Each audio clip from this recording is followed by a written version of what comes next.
This is the Global Podcast Network, where executives and professionals connect, share, and inspire. Stay tuned for the conversations that drive success.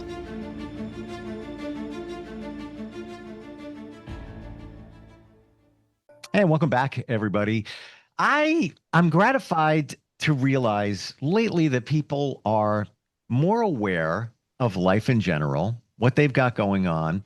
And I also feel that many of us are looking for more.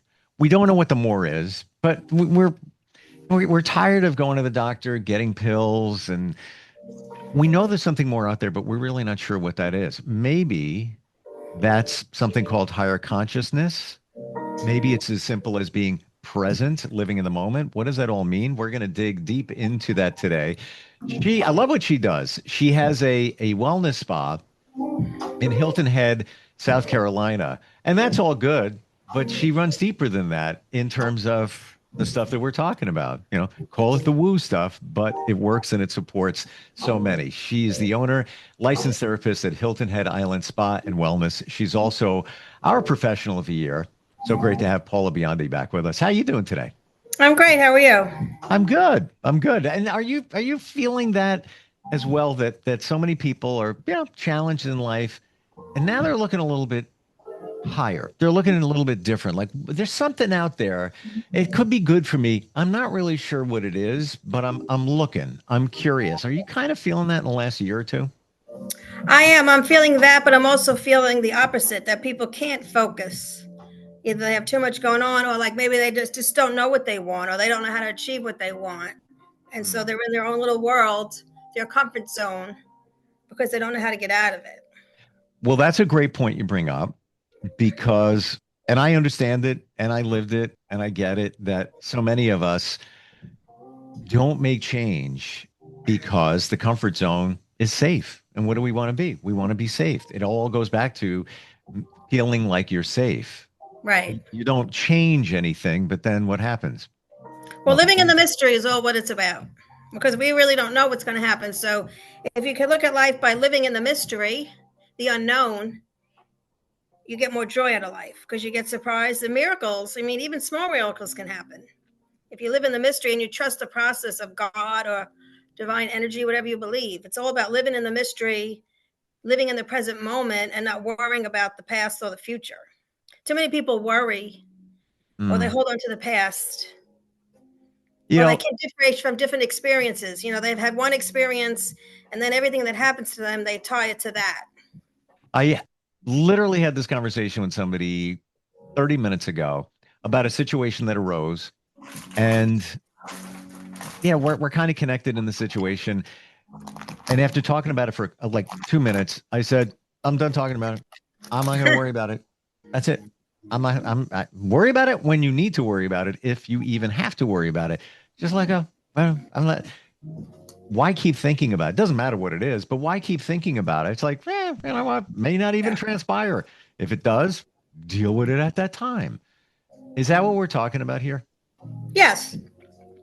Because people always, society is set up to teach us to be negative, to look at the negative. We're not like, look at the news, or everything is negative. Right? Then look at the brighter side. There's always a positive side to everything. And we're set up to look at the negative. Now, so do you feel, and then you look at the big picture, or you look at really your surrounding, or what's right in front of you. It's called raising your consciousness, when you be aware of the moment and what's happening then, and letting go of the past. The negative thing, and I get it. Do you feel that we look at things through a negative lens because that's the quote unquote worst case scenario? And why are we doing that? Well, that keeps us safe. We're always on guard, always be looking for the bad stuff, because that'll keep us safe. That what's happening? Or it makes you not want to change because you're afraid to take the risk. Because it's safe. Yeah. Life is all about taking, changes are inevitable. And my craniosacral teacher would say, most people don't change unless they totally have to. Like if there's a fire or a death in the family, right, or they had a bad car accident. It's the honest truth. And when those situations happen, change in relationships or whatever, then you're forced, if you will, to make a change. The Right. universe, I guess, is now all right. Mhm. Now you weren't listening before. Do I have your attention now? We're gonna make change here. You mentioned higher consciousness. Do you feel that we need to believe in something bigger than ourselves? And that could be whatever you want. If you want to believe it's a God, if you want to believe it's universe, is that what Mhm. we're talking about there? Yeah. Yes. The higher vibration, everything is vibration. So, like anger or sadness or guilt is low vibration. Joy is a high vibration. So, you ever notice how you feel really good around some people? They uplift you because they're probably in a happy place. So, you feel Mm, good around them. Like when I work on people, sometimes if they have really dense, heavy energy, they're harder to work on because they don't have any joy or they don't believe. They come from sadness or fear, or they don't want change. So their mm. energy is really heavy because it's so low and it's so dense. They just want to hold on. That's got to be a challenge for you because you're there to make them feel better, help them heal, depending on the modality. So now you're starting with somebody who's in a low place, low vibration. And do you notice the difference when somebody comes in? Oh, yeah, I can pick it up. I Hmm. can see when someone's very unconscious. Oh, I've never heard that term used in that way before. Somebody's unconscious. Well, I shouldn't really, I mean, it is like that. They're walking around like they don't even, they're floating, I shouldn't say they're floating. They're not really paying attention. Hmm. They're in another dimension. They're not really focused on what's going on right around them. Well, when we talk about the higher consciousness and living in the present, living in the moment, are you fully connected in the moment, or could you be in the moment and just kind of floating along? No, you're connected when you're in the moment because you're paying attention. Like right now, we're in the moment, right? We're talking about all this nice stuff, and I'm not thinking about stuff that's happened in my past or what's going to happen. I'm not looking at the outcome of this podcast. I'm just in the moment with you right now. Sure. And I totally agree with you. And Mhm. in my journey, and this was within 10 days, 5 years ago. Still remember it. And I met somebody and they showed up at the right time because I Mhm. had stuff going on. And their first thing they said to me was, "Why don't you ever live in the moment?" It's Mm. almost as if that was delivered from the universe. And let's be honest, I was that person who thought about the past and the future, more about the future. I'd be worrying about stuff like money situation. There was no reason to worry about anything. It was all okay at that moment. It was all good. But for years, I would just worry, like, well, what if this goes away? Or what if that? I got to support my family. One of the biggest mistakes I ever made was worrying about money because there was no reason to, but I worried anyway. What if? Worry only brings worry, right? It's just, and money is an exchange. The Energetic exchange. Yeah. Yeah. more you give, the more you receive. Dirty paper. It's totally dirty paper. But it took me 6 months to figure out what they said, what they meant by this live in the moment. Then it took me, no joke, Excuse me. years to really adopt it, where and catch myself, where you think about the past, stop. Why are you doing that? Or the future, well, what? Stop. What? Right here. Because if you take this moment right now, that slice that right there, or this one, here comes another one. That second. What's wrong Because with it? every day's a gift. Yeah, People take it for granted. Every day's a gift. We don't know what's going to happen tomorrow. we don't. I have a 93-year-old mom that has dementia, and she doesn't, she can't remember who was in her house a couple hours ago.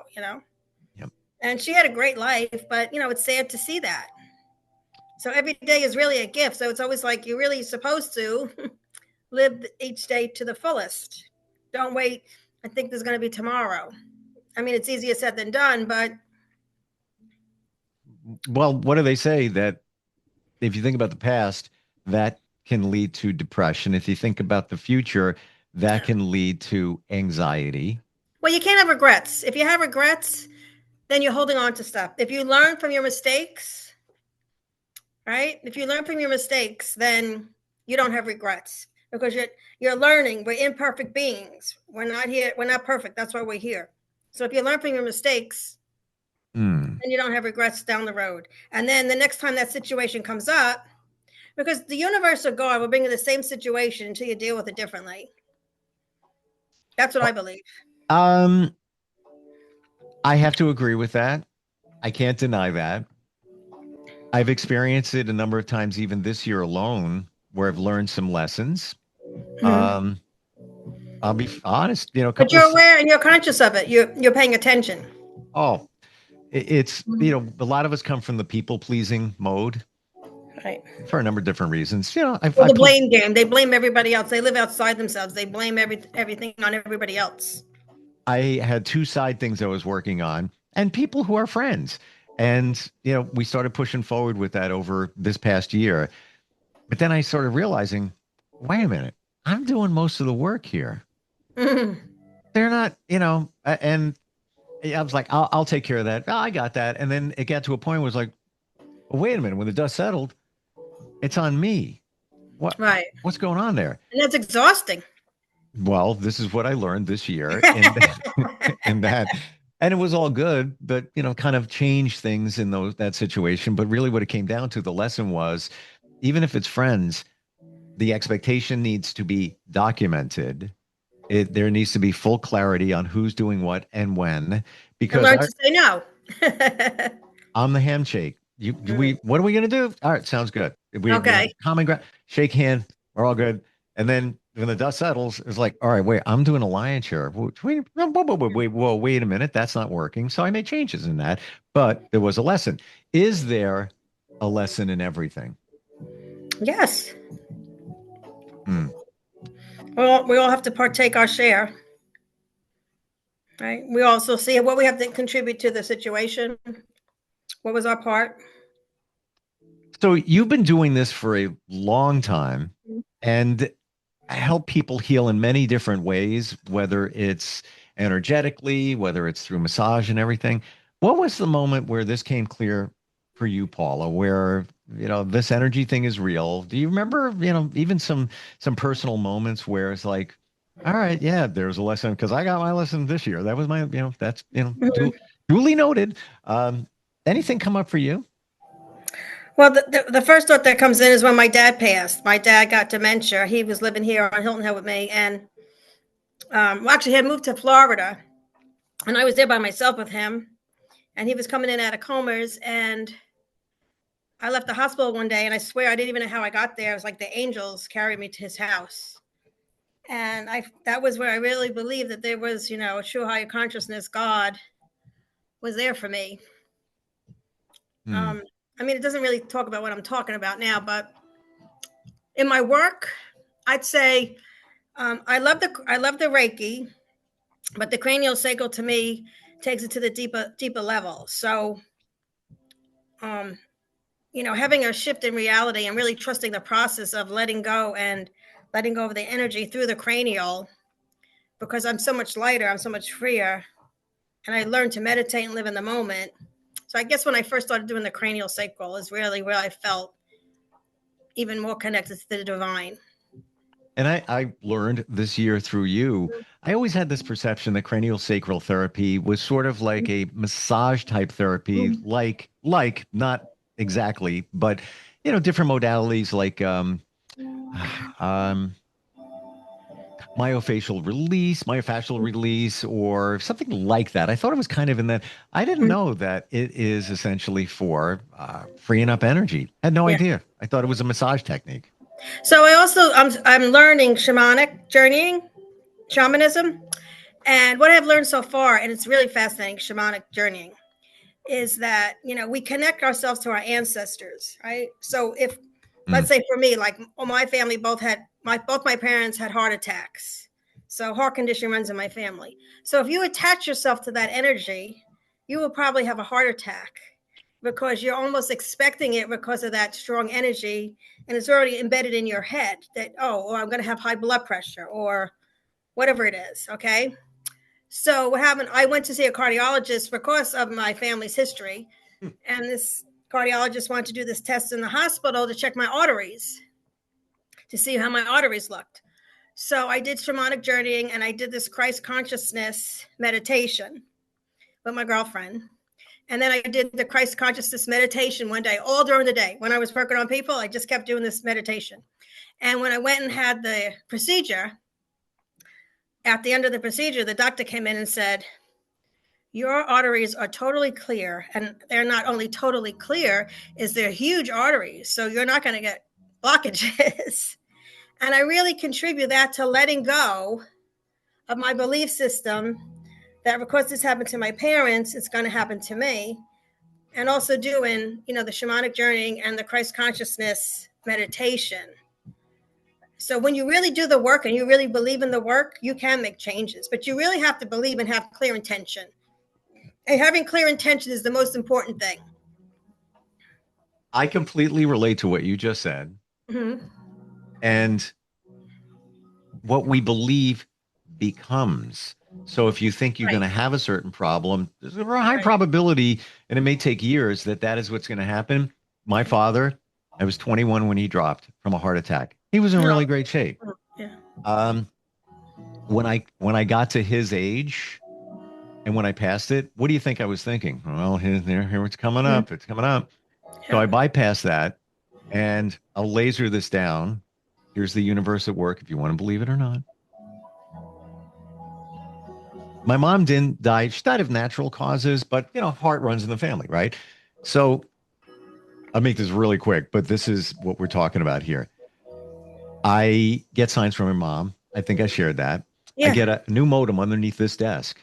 The password has, and that's up on the wall. It's 4 digits, dash, Rose, dash, 2 more digits. Rose is her name. I look at the numbers. I add them up. 5, 2, 7. The other numbers, 7, 11, 7, 11, always comes up. 7. What the hell's going on with 7 and 11? I've got nothing. I mention it to my daughter. She's like, maybe that's your dad. And then I think about it. He passed on 7/11. Oh, wow. What did I do? Maybe that's mom's way of saying, and my parents were divorced. Maybe that's her way of saying, go check your heart out. I make an appointment with the cardiologist last year. I walk into the cardiologist. The woman at the intake counter standing right there, the first person you see, a look on her shirt. What's her name? Rose. And as it turned out, nothing major, little, close on the cholesterol level, just something to be mindful of, just, make a little tweaks here and there.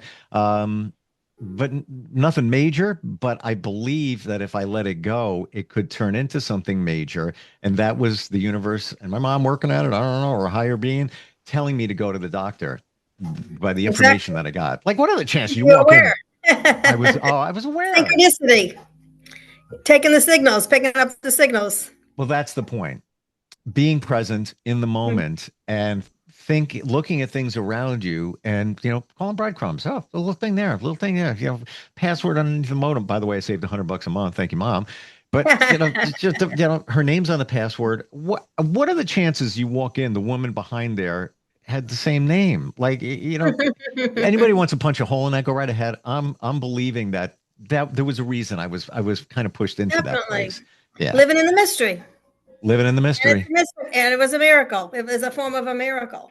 Do you find it's exciting to live in the mystery? Like, you don't know what's coming up next. You have an idea, you plan, but, you kind of wing it. I'm aware of what's, I pay attention to what comes towards me. So do you feel that because you do that, that you're better prepared in case something challenging comes your way because you are paying attention? Yes.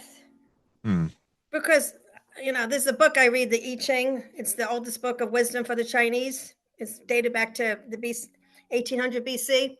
And they talk about, seeing the signs before it happens. When danger's coming your way, noticing the signs along the way. You mentioned that last time, and I wrote it down, and I'm going to Google that. Is it, how do you spell it? The letter I, and then the second word Ching, Ching. And that's Chinese? Yep. My best friend growing up, and I kind of started my career with him because we would do video together. He was Chinese. Like that culture was It's the always best on my radar. psychotherapy you'll ever have because it talks about, life is all about change and how you have to live, you know, under certain principles of life, when to sit still, when to speak up, watch for signals, be innocent about things, give people the benefit of the doubt, have no judgment, Mm. be modest, be in your integrity. Well, you mentioned stuff we worry about in the future. They always do this survey like every couple of years. Um, and it always comes back the same. 90 something percent of the things that we worry about never happen, never Right. transpire. You're literally wasting your time and your energy, putting energy into it. It doesn't happen. You're worrying about something that you don't need to A worry lot of people about. like to say, well, that's just the way I am. You're, That's you just know, the you're way right. I am. I say, well, do you want to change it? Would you like to let go of that? It's a choice.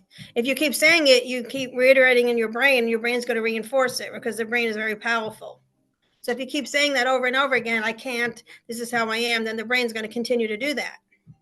Is that the subconscious looking for proof when you say, that, I that's the way I am. I can't. And in Right. subconsciously, you don't even know you're not aware that it's going on, but So it's it's, reinforcing it. It's reinforcing yeah. it in the subconscious. So it's always going to come up that way because that's the only way you want to see it. Yeah. So Yeah. you look at everything, you make everything a worry, even if it's not a worry. How do you break free from that? You have to say, I want to change. I'm making a choice. And you have to be aware that every time it comes up, it takes a little while. Okay. Oh, no, I'm not going to worry like that. Okay. Oh, I'm worrying. I'm worried my dog's going to run away. Oh, no, I'm not going to worry about that. My dog's going to be safe in the backyard. You have to change your verbiage. It takes time. It depends how long you've been doing it, but eventually you'll change it around. I have found driving in the car, sometimes I'll be thinking negative thoughts, this person, this, that, whatever. And I'll reframe it and I'll start saying positive statements like, you could even say, I am resilient. I am going to make a lot of money. It's happening, man. I got to tell you, it feels good. And have gratitude. And have Always have gratitude. gratitude for everything you have. Mm, Thank God, the universe, whatever you be grateful for. I'm grateful for this moment with you, for sharing. I'm grateful for my family. I'm grateful for my spa. I'm grateful for my girls. I'm grateful for my puppy. You have to, daily affirmations of being grateful for things shows appreciation. So nice things come towards you. I mean, I don't do it for that reason, but better things happen. can you truly say that, in line with what we're talking about in the universe, that practicing gratitude, the universe hears you, whatever the universe is, that's If your you have clear belief. intention, if you really mean it. If you're no, but if you're genuine about it, it Mhm. hears it and it gives you more of it. You like, are you good with that? Let me give you more of it. Can you honestly say in your life that that has happened to you? Yes. Hmm. Hmm. Even when I was looking for something, besides doing the spa and everything, and I was asking, what else can I do? Or, how can I further help people with what I do? And then, I got a call from Zoe to do podcasts. You know, Gotcha. You know, that's kind of feel like alignment when things show up. and I think this is going to be woo and people are going to be blah. There's a reason for everything. Things don't just pop out of, Mhm. there's there's no coincidences. There are coincidental incidents. I believe it. I just do. Can I answer every reason why this happened, that happened, this? No, we don't have the answer to everything. I mean, that's that's why you have to live in the mystery because you don't always get a defined answer about every little thing in your life. Sometimes you just have to go with it, the good, the bad, or whatever it is. Sometimes you just have to accept. That's what the I Ching talks about: accepting what is and then taking it from there. That's on my But my you have to have reading. boundaries too. You can't let people walk all over you. Oh, 100%, 100%. But um, it's kind of cool when you live in the mystery, when you don't worry about things. So it doesn't mean you're oblivious. Come on. And traveling is nice because traveling makes you see things in different lights because you see different people, different cultures, how they live. You get more appreciative of certain things. So I always tell people, do some traveling because it really changes you when you travel. 3 words. You are right. I'm serious. Yeah. Real. I experienced that. I've never traveled alone. It's always with somebody else, or I'm on a plane. I meet somebody, Okay, yeah. and I intentionally made a commitment to myself to travel alone this year. I did it last year, I was surrounded by people, but that I wasn't connected, but we were there for a common situation. I made a lot of friends. It was all good. Then this year, I traveled alone. Um, Life changing. I just went to an island, sat on a beach. If dirt Nice. cheap wasn't, guess what I did a few months after that? The same exact thing in the Again. same exact place. And I'm going to say life changing. And even though it was just me, the memories I had from that, the wisdom I pulled from that, Mm. they can't put a value on that. Well, because you're comfortable with yourself. If you weren't comfortable with yourself, you wouldn't do it. I guess. And guess what I'm doing again in another few months? You're going traveling by yourself? In the same exact place. And maybe, Okay. maybe I'll have a friend come for a few of the days and then I'll stay for the rest solo. But One of your sacred places? there's something magical there. And I realized when I was there and I'm just sitting there and everything around me, it flashed in my head. I manifested this place. It's exactly Nice. what I was looking for. Not even kidding. Like it's like, this is it. Oh, duh. I remember thinking You can about just that. think it in your head and not even say it out loud, but it's in your And it consciousness. and it showed up. And again, there's not a lot of expense involved. I mean, the dinner was $9 steak and it was fantastic. And all involved. All the pieces came together. The people I met, like you just said, meeting people from other cultures, their gratitude. You are 100% right about the travel thing. And guess what? I was afraid to. It was out of my comfort You zone. walked through the fear, so that was nice. Oh, you get me on a plane, man. Get me out of here. It's all good. I love what you do and how you have blended a spa with massage therapy and other therapies, and also this other stuff. We call it energy, supporting people. How do we connect with you, Paul? I know that you're a Hilton head. You got to be down there. You can do some stuff virtually as well. Go to your website. Is that the best way? HiltonHeadIslandSpa.com. You can email me there on the website, or you can send me a text or call me 843-816-3355. You love what you do. Yes, No, you really do. you could tell. Oh, and I feel like the positivity coming from you. Like I'm telling you right now, that I will have a copy of that book in some form later today. Yeah. Even if you just get the workbook, but the big book is good, the big hardback, but you have to read each chapter 3 times, because the first time is just reading it. The second time is kind of understanding it. And the third time you get it. It's very deep. All this stuff. When I was away, I read a book. It was about manifestation. I got it. But to your point, I guarantee I'll go through it again. It's like, yeah, I read stuff 3 or 4 times, and I always get another message. It's another good cool. one is Psychic Self-Destruction. That's another good book. What's it called? Psychic Self-Destruction. What's that? That sounds dangerous. How we psychically destruct ourselves. Well, are we talking about psychic ability and how No, psychic, like in your brain, you psychically, your psyche? you have to work on, different things. Oh, well, like all right. Control, discernment, stuff like that. Not to be negative, but Fearlessness. we're doing it to ourselves every moment of every day. We psychically self-destruct ourselves Until you break free of that. And that is part of the reason why we don't live in the present, and part of the reason why many of us don't seek a higher consciousness. Thank you for today. Thank you for these podcasts. Welcome. Thank you. Learn so much. You've inspired me to buy more Post-it notes, because every time we talk, I've got them like all over the place. Not even kidding. Okay. Get that book. You'll like it. I'm going to check it out. ICHING. You think I'm kidding? I'm very transparent. In the next hour, I get a moment, and I'm going to be doing that. HiltonHeadIslandSpa.com. Am I saying that right? Yes, HiltonHeadIslandSpa.com is the website. Beautiful. Thank you for being here today and all your insight. Have a great day. You too. I appreciate it. This is the Global Podcast Network, where executives and professionals connect, share, and inspire. Stay tuned for the conversations that drive success.